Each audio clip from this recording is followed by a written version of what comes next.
Hello, guys. Welcome back to the Uncensored Critic podcast. Thank you, as always, for tuning in. It means a lot. Thank you very, very much, as always. And today we welcome along a immersive theatre specialist by the name of Katie Lyons. Let's take a moment to introduce Katie and her work. So, Katie is an actor and writer who has worked extensively in immersive and interactive theatre, both as a scriptwriter and collaborator.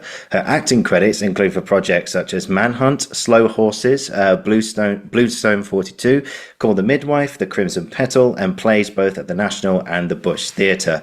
Her credits in immersive theatre include the following productions: the Paddington Bear Experience, Boots on the Ground, which was a promenade show where the audience walked around in headphones as a commemoration of World War One. Peaky Blinders, The Rise, A Rave New World, which is site-specific practice. Johnnie Walker Symphony in Blue, and Above and Beyond. And the above credits and more shows her work with several acclaimed theatre companies, including Tangled Feet, the Path Entertainment Group, Immersive Everywhere, and Private Drama Events. Check out her website for more information and how to get in touch and hear much more of her credits. Those were just a little sample of the work that she's done so far. So, Katie, welcome. Hello. How are you? Yeah, I'm really well, thank you. Thanks for having me on the show. No, it's my pleasure. Thank you for coming. So you're currently out in Washington, D.C. at the moment doing some Netflix stuff. How's it all going? Yeah, I mean, I'm here, living here, and then the Netflix stuff is actually happening in LA, but I'm doing it remotely. So it's all through screens and Zooms and Google Meets and things like that. Wonderful. Yeah. I'm sure it's going to be, how much of it can you say, or is it all kind of hush I hush? can't talk about the title, but I can say it's for Netflix experiences, and it's for their new venue that will be opening in Las Vegas, June 27. So Netflix experiences are essentially attraction sites where they take existing IP and they create an immersive show or an experience around that. So there's one in Philadelphia that has an Is It Cake, like putting golf Mm. experience, never been, but apparently it's very fun. And there's a Wednesday experience there as well. So the idea is that they're going to build more of these Netflix houses and then fill it with, I guess, fan content in various forms. And so I'm working on a very well-known popular title. It's very exciting.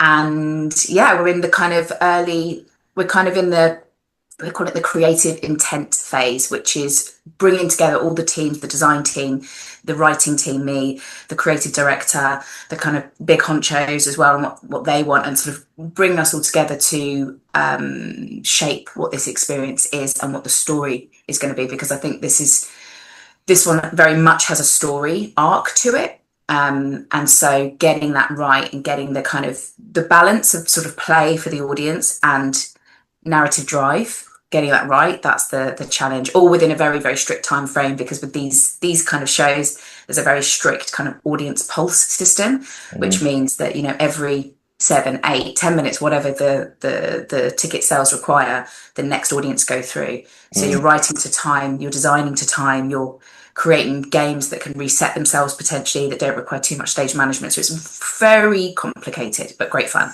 Nice one. Well, we look forward to it. So we start, I suppose, at the beginning. So in your case, where did the love of acting, immersive theatre, being in this business, where did it come from?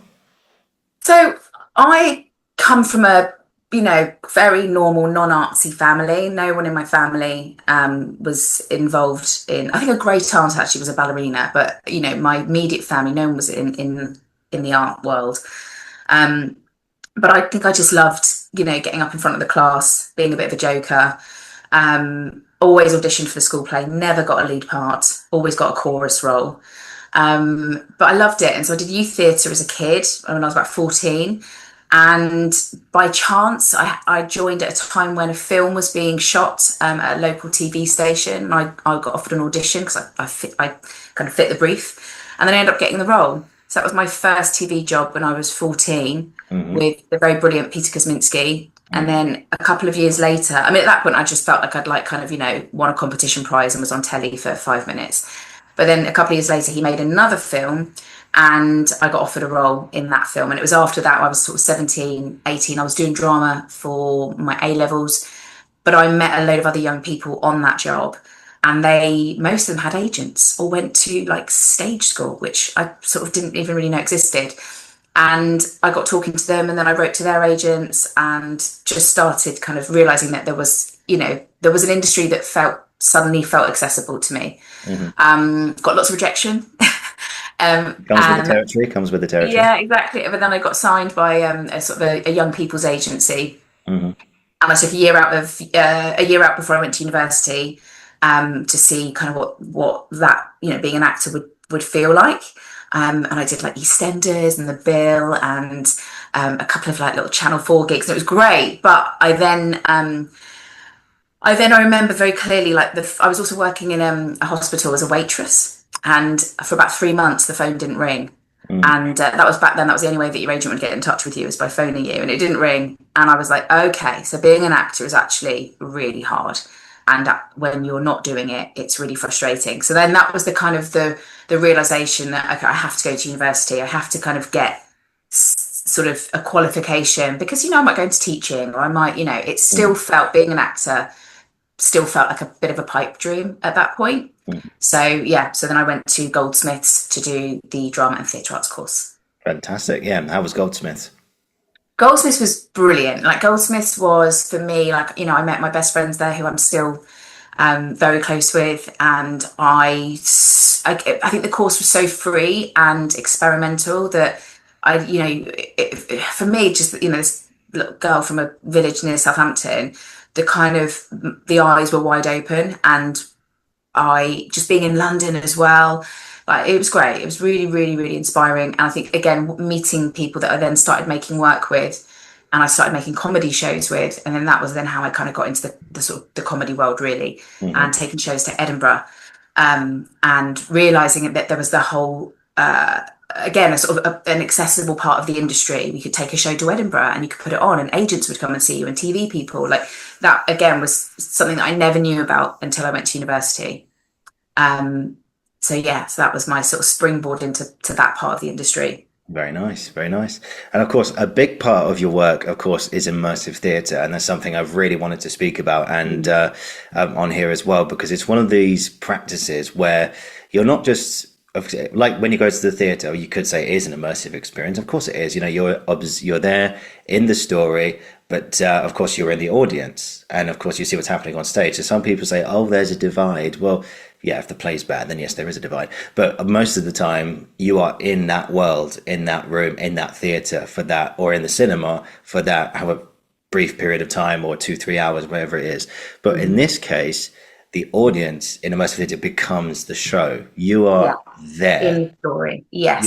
You are in that story. And of course, there's another company, of course, which springs to mind right now, is Punch Drunk. And of course, yeah, I don't know if you've ever like collaborated with them as well. No, I've never worked with them. I have seen their work. So yeah, I know of them, and obviously they're a huge name in the industry. Yeah, I think they did a show over here in London called The Drowning Man, I think it was. Drowned Man, yeah. The Drowning Man, yeah. Did you Saw go? it. Yeah. I did go, yeah. Yeah, I missed it, unfortunately, but I heard very, very, very good things. What was it like? Um, I think, like, the sets were absolutely incredible. It was what they do so brilliantly is these sort of absolutely kind of awe-inspiring sets. Like, how are we on like the fourth floor of a factory in London, and there's a caravan with, like, on a sand dune. And Punch Drunk's work is generally, it's the only show I've seen of them. And I've heard such great things about other shows as well. But it's much more kind of free roaming than the work I do. That there is a loose narrative, but it's much more kind of, and it's not as verbal. Like, a lot of their work is movement based, and so it's beautiful dance sequences, and it's that kind of magical realism moments. And I love the kind of the free roaming element of it. Actually, I love the kind of, you're just sort of looking for things. I found it challenging at points because I got lost, and I felt lost as an audience member, and I didn't know who I was supposed to be following. And I remember at one point, a friend of mine had said to me, who'd gone to see a show a week or so before, she got a bit lost as well, and she said to me, pick a character and follow them. And I did. I found this character, and I was like, he looks interesting. But then I think his track was on a loop. So actually, it didn't really go anywhere. And so when he realised I was following, he then basically like had to shake me off. Yeah, he's looking at you like you've seen this twice already. Move over there. Yeah, you need to move on. So and I've spoken to other people who've seen it, and they had an absolutely incredible time. So I don't know if I was just a little bit unlucky with that, or I took the wrong advice. But I think with Punch Drunk's work, it's just so ambitious. I think that I've got a lot of respect for. Oh, definitely, yeah. Because I think I heard a story that apparently some friends of mine that were in school at the time when it was on, and this guy came out of the caravan. Again, I'm not sure how true this is. I wasn't there, but just sort of pointed at one of them and says, "You sit down." He's like, "Oh, okay," and gave him tequila in inverted commas, and they just did shots on the table. Just the two of them just staring at each other doing that. That's one story I remember. But it's you mentioned there, some people went in and just ran after characters. Some people were just like holding on to girlfriends, boyfriends, or something like that. Going, oh, I'm not sure what's going on here. I think with this work though, it's like it's the relationship between like the player. I mean, you could say player and player, right? Because the audience are a player in these worlds. They're never a spectator. They should never. And I think that's for me the other thing that I slightly struggled with is like you had to wear a mask. You had to wear a kind of so actually that instantly makes you sort of devoid of an identity, and it makes you a spectator because you look different to the actual performers, and there is a sort of a divide between you. So. But then when that kind of is broken, and like so for me, in one moment in the experience, a performer lifted my mask and got very intimately close to me, which made me feel quite uncomfortable. Okay. And again, this is 10 years ago, right? So, I don't know if that would happen today, those choices, because I think about people with, sort of trauma backgrounds, Yeah. experiences in their own personal life that would be triggering. And again, like you just mentioned about doing shots at a table, if someone has a addiction background, that would be very triggering and dangerous thing to do with an audience member. So again, how true that story is, was there actual tequila in the glass or was it just water? I imagine the latter, but a fun premise, but even still, it's yeah, I think, and that's a lot of the, we talk a lot about that when we're making work, that, how, not how far do you push the audience, but what can we do to really bring them into this world, to really make them feel like the star of the show? Because, I've worked with this brilliant director on a couple of projects, Tom Mallett, and he, I remember him saying to me when we started work on Peaky Blinders that, audiences should feel like this is their story and everyone else is an extra in it. And I love that thought. Like, that doesn't mean to say that everything needs to be directed at them, but even, that there's enough going on in the environments that they're in and their interaction with them that they feel like this is a unique thing that's just happening to them. And everyone else is having their experience. But yeah, it's a very personal thing. And so how far can you go to sort of really kind of ramp that up, but without putting the audience into a position that they don't want to be in? Yeah, and I suppose there comes a bit of a risk, I suppose, sometimes. Again, from what I've heard from Drowned Man or some other experiences, like you said there, some people can get uncomfortably close or some people can get lost. And, there is a risk that comes with immersive theatre in some ways, because you want the audience to be fully immersed, as it says in the title, to just completely have a different kind of theatrical experience, to say, look, you're not sitting in a chair observing a story, you are part of this story. You are part of this. And I suppose when it comes to like the challenges of immersive theatre, how do you sort of get around them, do you think? Challenges, just open that up a bit for me. I mean, what kind of challenges? Okay. So like in terms of, I suppose it's kind of a question of like the rewards and challenges of immersive theatre. And I think one question I have for today was, what's been like some memorable reactions that you've got from this, So I suppose it's a bit clumsy actually. So we'll come back to that question in a moment. So I suppose really to tee that up, I would say, why immersive theatre? Like why does this practice speak to you so much? Well, go back to what you just said before about the challenges. That's why it speaks to me, because I really enjoy those challenges so going back to the challenges point, what we have to think about is, beyond the kind of how far can we push the audience, how do we bring them in, there is also just the very many variables involved with this kind of work. So it's not like, when you go to the theatre and the show is set and, what will happen will happen. There is so much kind of flexibility and blurred edges of our narrative world. Yeah. Or can be. Again, it depends on the type of show, but and the level of blurriness depends on how you design the experience. So I'll take Peaky Blinders. So Drowned Man, very blurred edges, right? Because it's so free roaming, and actors, so they sort of break that fourth wall and they can touch you and things like that. Peaky Blinders was a multi-track narrative experience, so you could follow different character stories. But we had these global moments, which basically meant that the same information would be delivered in some way to everyone in the venue, wherever they were, because there were different rooms and spaces. But essentially, people would be getting the same key beats of the main A story, regardless of where they were. So that when we came together for the end, people had enough information to know the sort of key relationships and the key kind of beats of what were going on. Whilst that was happening, though, throughout the experience, they might find out someone's backstory a bit more because they spend a bit more time with them. So they sort of divert from the A story to spend time on someone's B story, and then they'll come back to the A story. So one of the challenges with when you work in that way with a multi sort of track narrative experience is the timings and making sure that everything adds up. So what you don't want to do is get into rehearsals and realize that you're having to make so many changes to the script and you're like burning up rehearsal time on significant rewrites. That annoys the actors, and it also slows down the experience. And so it's best to write to time from the off, which can feel, I think, for some writers quite like you're being penned in a bit, but actually it really, you're really making your life hard if you don't do that, because it has to happen at a certain time. So writing to time is one of the challenges. And then I would say when you get into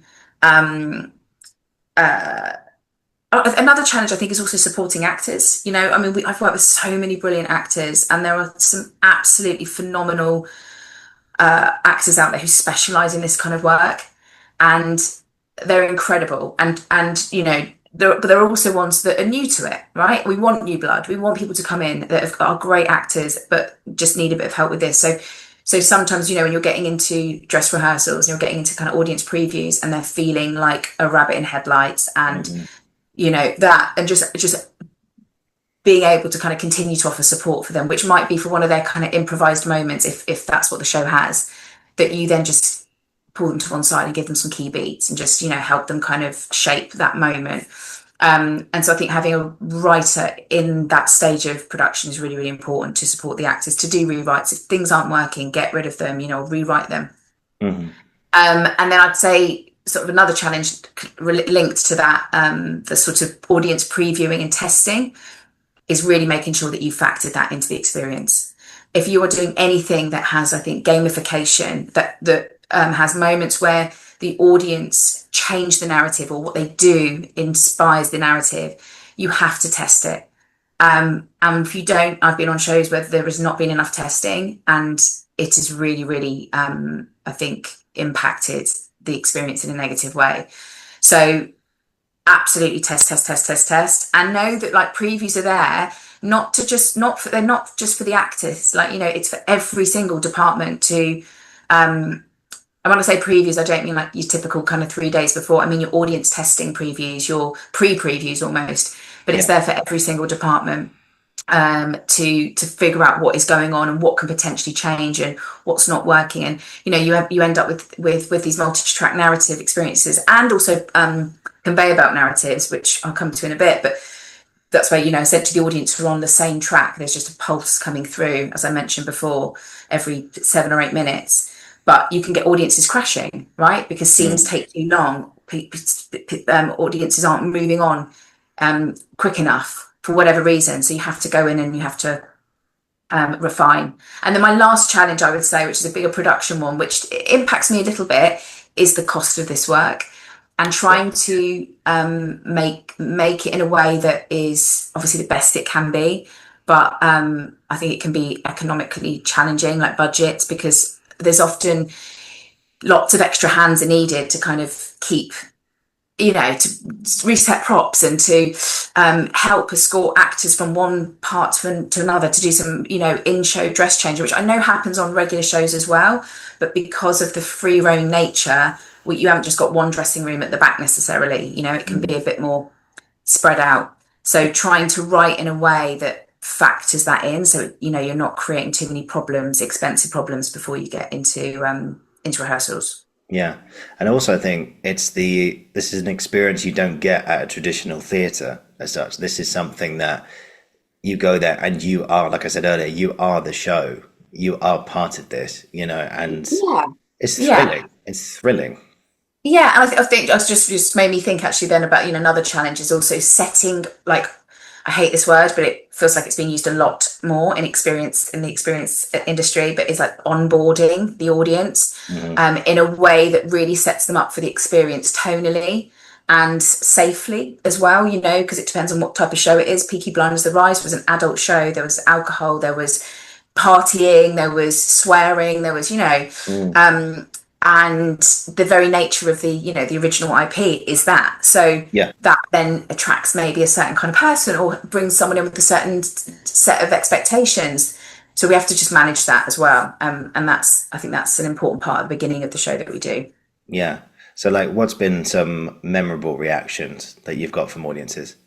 So Peaky Blinders: The Rise was, it was just such a great experience. It was such a big show, and so much love and sweat went into that production. And I remember moments where, like at the end, you had this sort of big standoff between Tommy Shelby and Alfie or whoever. We have three different endings.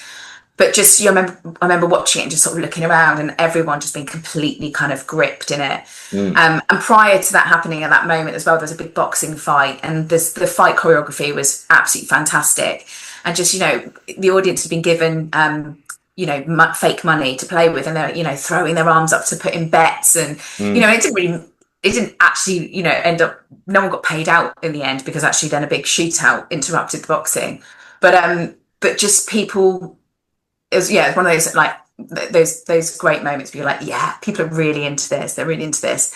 And there's so many moments with Peaky Blinders. You the other end of it is you'd go off and you'd follow Grace's story, and she's in a quiet, like, part of the venue on a piano singing love songs, and people just sat there completely captivated by her voice, having a completely different experience to, a group of audience that are the other end of the venue in the Eden Club. Watching like gangsters have a standoff with each other. So and then obviously you read some critics' reviews, not all critics' reviews. Like, not everyone loved it, and that's fine. That's the nature of making work. But reading some of the the audience kind of reviews is always really nice. I don't care so much about press, but when it's audiences and they're like, I've been 6 times and every night's different and I'm loving it, I'm going to come back again. And then I would say for Paddington, that I think at the end of the Paddington Bear experience, you end up in Windsor Gardens, and it's a kind of little breakout space where there's some sort of lawn games, like, hooper duck type thing, and throw beanbags in buckets, and there's a little arts and crafts colouring corner. And I think just I saw it a couple of months ago, and just watching like the kids just embrace that space, and there's roaming characters as well, and it's just so warm. It's just such a lovely kind of warm experience. I think the actors really look after their audiences, and seeing parents enjoying their kids being taken. As a parent, I can say this: seeing their kids being taken care of by the show, I think is really lovely. Gosh, I'm trying to think of others. All becomes a bit of a blur. No worries. Take your time. Go on, next question. Okay, cool. So it's interesting about how, you mentioned there as well, like something that's the audiences like attract to Peaky Blinders, there'll be like a specific audience that goes to that. And I think one in particular I wanted to speak to you about was the Boots on the Ground. That you did, which of course was a Promenade based show dedicated to World War One, sort of a a sort of memorial for World War One, and from what I've seen from your website, for bits and pieces of it, is that audiences are walking around with headphones on, and Yeah. so as we know, like in this day and age, or pretty much most of us have a pair of headphones. We lock in and we're in our own little world, whether we listen to a podcast or just to our favorite track for the 600th time that day. We're always in that mode. But tell me about that show. What was it, and what did you do? So I went through this sort of binaural audio phase within my career, and I got very interested in that technology and sort of using it in work. And Tangled Feet, who had the commission to make a show as part of the World War One centenary, so that would have been 2018, and it was with Salisbury Playhouse.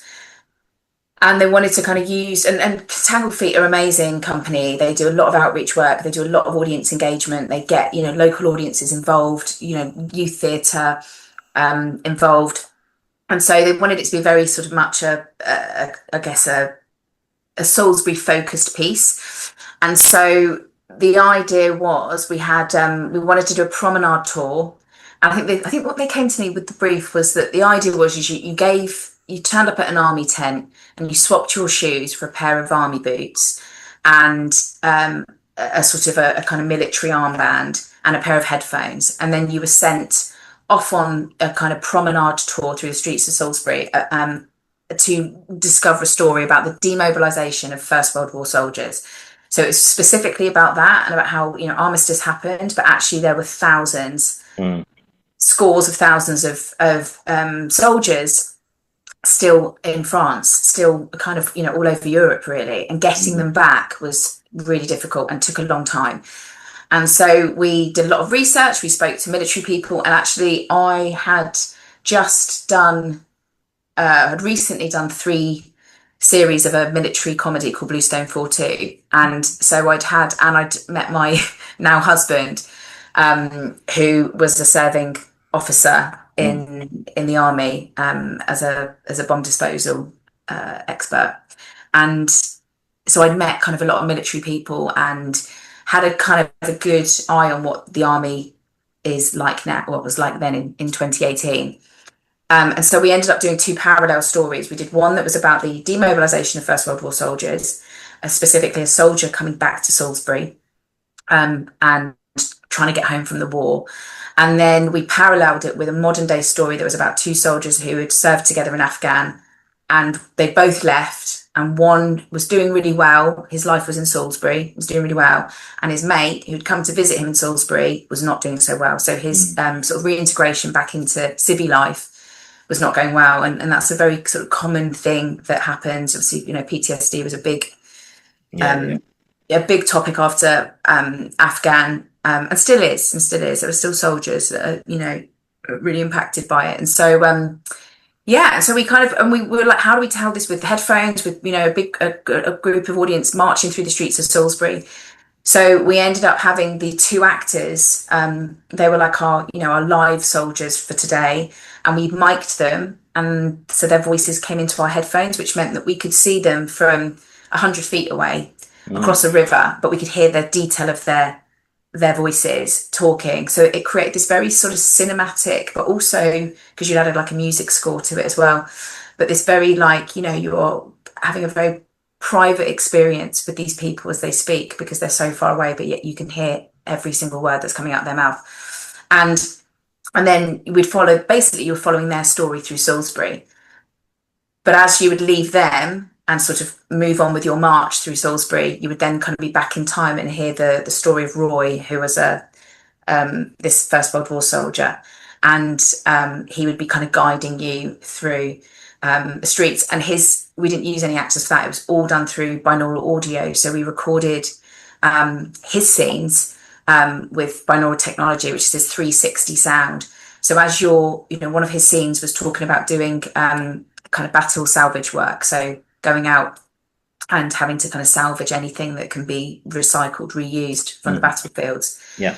And so we recorded that with like a wheelbarrow down the Thames path on a gravelly thing, with banging some pots and pans and throwing things in with our actors talking. I mean, it was proper like guerrilla style making theatre, but it really worked. and it sounded great. So you had these very rich audio worlds from 1919, and then you had this very sort of docu feeling scenes happening with our modern day soldiers, and it just, I think those two different textures work really, really well together. And it was a lovely show. And then we also had some lovely kind of movement pieces. Well, Tangled Feet are really big on like sort of devised big outdoor work, and so it's they wanted to fill the space, and so we end up on a massive field, and they managed to fill it with this beautiful movement piece using great coats from 1918, and yeah, they're just incredibly inventive, and it's a beautiful show.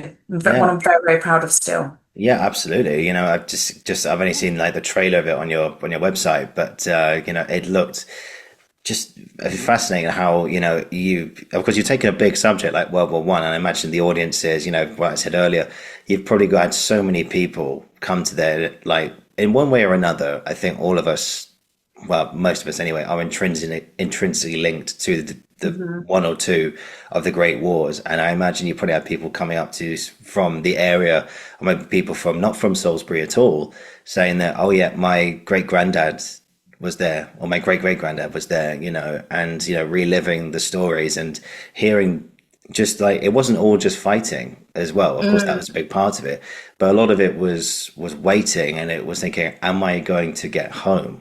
And like, and those stories, which I haven't heard, but I'd love to. If you bring it back, please do let me know. I'd love to bring it back. I mean, it's and also, making a show like that, we talked earlier about writing for time.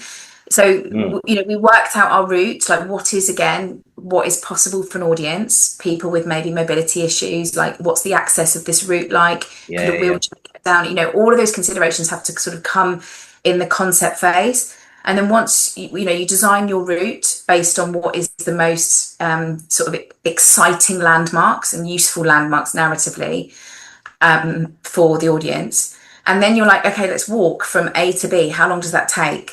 So we need a piece of audio that is about a minute long, that's going to get the audience from here to here. And so what kind of story can we tell in a minute that's, from Roy's past? And so that then helped us, figure out the jigsaw of what needed to happen. And I remember we actually transferred it to Dulwich in London, to Dulwich Park, and some of the which is actually, it's a beautiful park, but it's not as visually interesting because there's not, we're not in a town, so it's just lots of trees and lots of parks and a playground. So it's like, well, how do we make it a little bit more exciting? And so we brought in the voice of his fiance, and her writing a letter to him, and that helped us kind of cover off a walking time of about 90 seconds, and it just brought in a kind of another part of his story. So being willing to adapt and rethink a story or a project when it goes into a new venue, I think is also like really important, and is just part of the job. Yeah, definitely. And I suppose, like, you get all these reactions, you get all these stories, and you get like just the scale of what you do and everything, and it sort of makes it its own animal. It is its own animal, immersive theatre. So one thing I wanted to ask you today was, what can immersive theatre do that the traditional theatre experience can't? I think it comes back to what I said about you being the star of the show, your experience. Like, it's such a personal thing that you're going through. And I think even if you're on a conveyor belt show like Paddington, so Paddington, I think it's every 7 or 8 minutes, a train leaves and you are in the experience. And then what you don't know is 7 minutes later, the next train leaves, and the actors are receiving these pulses and doing their scenes a few times before they then switch around so they don't go mad. But even when you're in that audience pulse, like, it's a very, you're sat at maybe, you're seeing that space, that room, that bit of the experience from your own perspective, like whether that's a geographical perspective where you're stood in the room, but also how you interact with the actors will always feel very personal because they are speaking directly to you. And that's why this work requires very, very skilled actors who can play out and are constantly aware of who is around them, and that there's someone behind them that they haven't really spoken to, so they're going to turn, they're going to address something to them. Like, they get very, very good at spinning many plates. But I think, yeah, ultimately, I think it is that sense that you are in the nucleus of this story, and it can't happen without you. Of course it does. Of course it can. But you feel like you can't. You feel like you're special. You feel like what you have done, what you've witnessed, what you've contributed was absolutely imperative for the narrative to exist and to work. Yeah, and I feel like those things, it leaves you with a memorable experience. It's not like you were like the star of the show in some ways. Yeah. I don't know if you've been to the Globe very much at all, but I was there at Christmas, yeah. oh yeah, oh, fantastic. Yeah, I saw Pinocchio. Oh yes, of course. Yeah, yeah. I heard good things about that. But with the Globe, it feels like not obviously not. It's two different formats, but like the immersiveness. I was a steward there actually the summer before COVID, and the amount of times I remember one time actually an audience member actually spoke back to the late. It was a female lead in Henry V at the time. Just casually, just like spoke back to them. So I can't remember what they said, but it was something like, "What's going to happen now?" And the whole place just went, you can't do that. So you can't do that for people. But that's the thing. And you look at people around and they'll acknowledge people in the audience. I remember one guy was just there. He did like a stance, like a pose, just like you're acknowledging me now. I'm the star of the show now, Yeah. and it's like a unique experience you wouldn't get like in the West End or anywhere else, sort of up and down the country, like regional theatres and stuff. But I suppose really just to come back again to how the planning aspect really, because you're an actor as well. So when you're planning something like this, like how Yeah. much does your actor brain help you with devising all these productions? A lot. Like, I'd say as a writer, one of my strengths is dialogue. And a It's really, writer as well, really, yeah, yeah. yeah. But as an actor, like, I think that comes into the writing is creating dialogue, and the dialogue comes from, I think, the actor heart of me. Sure. And when I'm writing, I'm saying the lines out loud and doing accents and doing, whatever I can do to sort of, bring these characters off a page. But I think what I bring hopefully to the actors that I'm working with is a level of kind of empathy, and also enough guardrails and detail for them to really be able to kind of create and trust their character and trust the script, but enough freedom for them to kind of blur those edges, as we talked about earlier on. What I learned again from Tom, who I did Peaky with, is just not boxing your actors in too much, so that they become so set with the scene that they forget to play, that they forget to realize that they're in conversation with someone, that even if they're in a scene with another character, that it's never just those two. They're having a very public meeting discussion, and sometimes you have to square away, like, well, why would I be saying such an intimate thing with 7 people listening? And you have to sort of accept that, well, the audience aren't thinking that. What the audience are thinking is, this is really exciting. I'm listening to Aunt Pole and Tommy Shelby have a really hushed conversation, and I'm being entrusted to listen to this, like I'm being allowed to listen to this. And, and they will suspend, disbelief. If the actors are brilliant and they've earned that, they absolutely will. And actors, audiences love to be told, don't tell anyone, this is a secret, but I just need your opinion on this. And, and you find ways of making that, of breaking that fourth wall work. You give reason to it, and then it's fine, everyone knows. But I think, for actors, I'm very empathetic of what they have to do, and I want them to feel like they've got enough and they feel armed as characters to deal with audience members, because not audience members are, lovely and just sort of nodding. Some can be wonderfully, active and up in your face. And others can be really passive, and that's also really difficult. So the work that I've done with private drama events, I wrote a murder mystery for them, and it was a sort of bespoke theatre event for someone's birthday. And we had an incredible, fantastic group of actors, some of which I'd worked with before. And it was my first sort of, I call it like event theatre. It was a one-off. This script I don't think will ever happen again. It was a privately commissioned piece of theatre. And I one of the actors who I'd worked with on Peaky, I said to her, have I given you too much? Is this, do you feel too locked in? She said, well, no, I feel like I know my character really well, and I know my beats really well. I know what has to happen in the scene. So if we do go awry, I can kind of, my roadmap is really, really clear. And so I think as well, maybe I did overwrite it a little bit, and maybe I could have been a bit more freer with some of the scenes and just said, look, here's a beat sheet. These 4 things need to happen in this scene. But there's a danger that could take more time in rehearsal. Again, it depends on the skill of the actors and the experience of the actors. So, I think if you've got a scene template that you can follow and everyone can kind of roughly learn, then it gives it that lock in with time. We know how long it should be, and it will give hopefully enough for the actors to sort of hold on to. Definitely. And I feel like there's a big joy, I think, as an actor as well, like there's this joyful freedom that you have to improvise, and you can just make, there's a famous book by Mike Alfred's called Different Every Night, which of course is, even if you're doing a play which is the same words every night, yet it's a different experience every single time.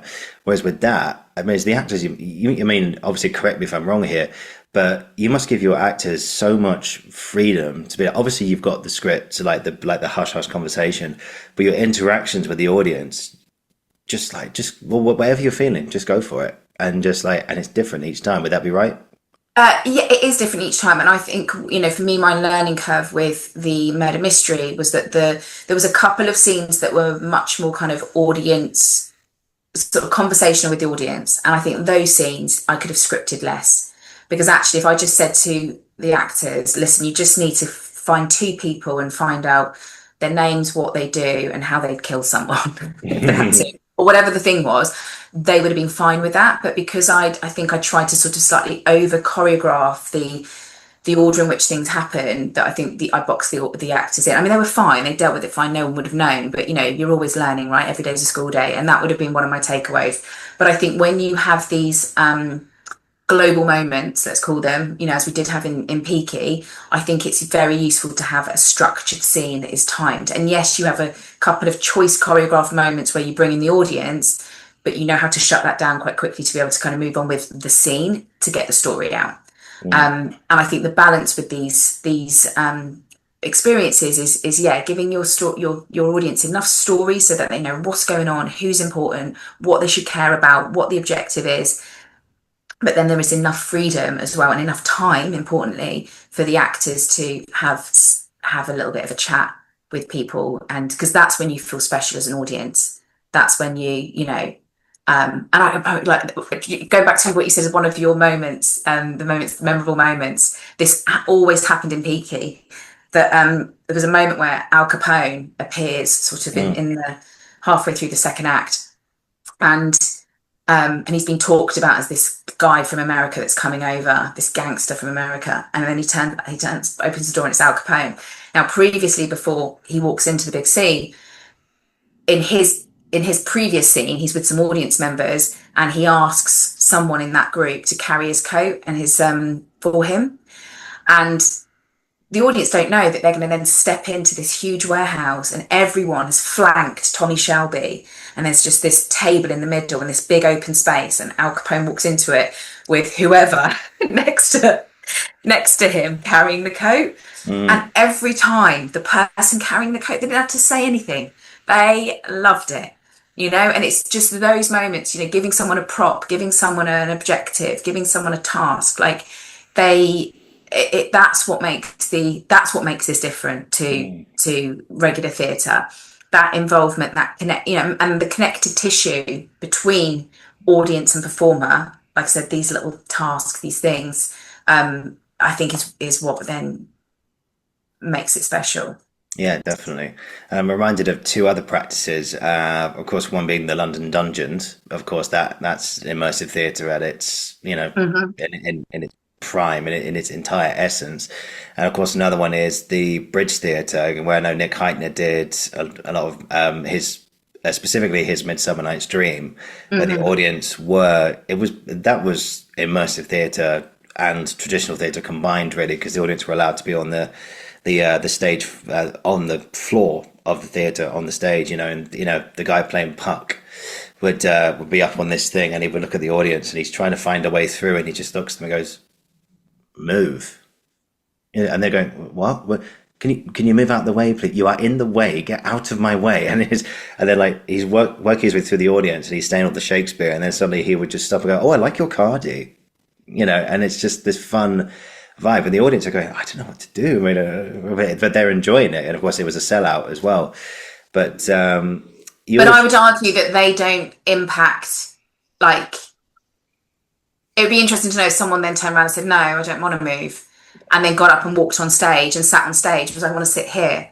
So I think that's like an immersive setting, but I wouldn't say that's an immersive experience. Like, like there's still a passivity there. Do you know what I mean? The audience are being put in a space, and sure, you've put them in the round, or you've given them. I went to a show here at the Studio Theatre recently, and it was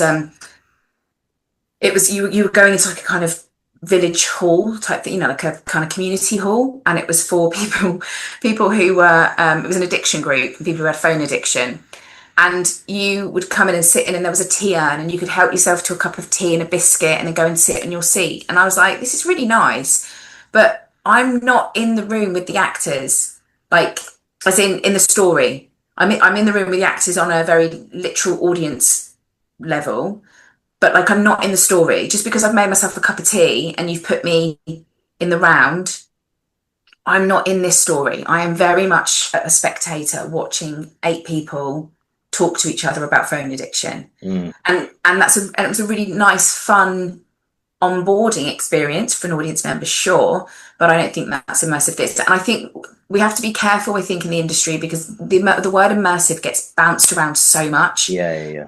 And just because you, like I said, just because you, to do Midsummer Night's Dream with a slightly more flexible kind of audience setup, and there's a little bit of direct address. I mean, there's so much direct address anyway in Shakespeare, so that's Shakespeare, right? Yeah. and very Brechtian as well. Direct address is a device within theatre that connects with your audience. Great, but that's for me not immersive theatre, because the audience are still not impacting the story. They're still not. The story is happening whether they're there or not. Yeah. In Paddington, the jobs that need doing, there are games in there, but they are set up as tasks, and if the audience don't do them, the character does not achieve their objective, and therefore cannot achieve their super objective, which is to make sure that Paddington has the best marmalade day ever. Yeah. So if the audience would go, "I don't want to do that, Mrs. Brown, I'm not," then our story doesn't work.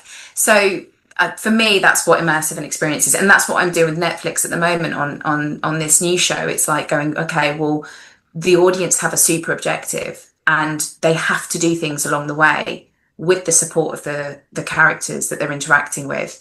But if they don't, there is no story. Yeah, no, it's interesting about people say, "Oh, that was so immersive. That's such an immersive experience," and you're probably there going, "No, it wasn't." Well, everyone has an opinion, and they can, and I think, look, anything that makes theatre entertaining and accessible and engaging, I am down with. I especially Shakespeare. Anything that can make, I think, Shakespeare, which I find challenging, more accessible, than great. But I think, when we talk about immersive experiences, there is a blur that happens, I think, and not every, But hey, I don't own the dictionary. If people want to use the word immersive, they can.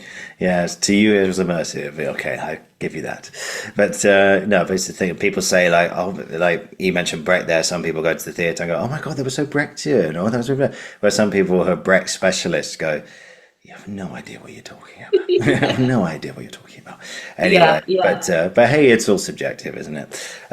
Katie, unfortunately, we are slightly pushed for time because I know you've got more things to get onto today. So I've just got 3 questions left for you today because I know you've got to shoot back off to things. So first of all, what immersive experiences would you like to explore in the future? What stories do you want to tell? Stories, goodness. I'd love to do like a horror. I would love to do like an immersive horror, and not like some sort of, not a haunted house. yeah, like The Shining or something like that. That would be quite Mm-hmm. cool. Maybe it's been done. Don't know. I think so. Yeah, There's an and idea. it's an idea. There you go. I'd like to do. I'd like to carry on doing the sort of the big IP stuff that I've found a footing with. I'm really enjoying that, but I would also like to do something completely. Yeah, I think like the original small stuff is so impactful. Like we haven't really talked about my early work with You Want Says Yes and Above and Beyond, but they were one-on-one shows.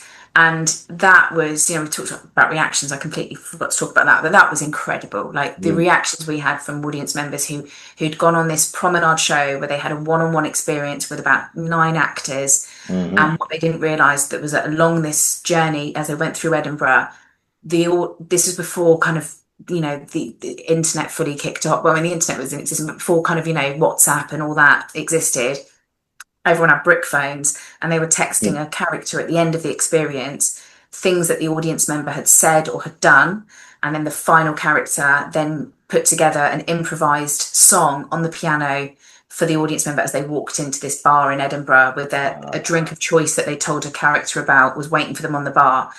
And then people would cry. People would just be like, because they had no idea that what they were saying, what they were doing mattered or counted for anything. And that idea that your interactions with strangers can count and can mean something. You never quite know who you are in that person's life. So that was an incredible show, and doing something like that with smaller audience members and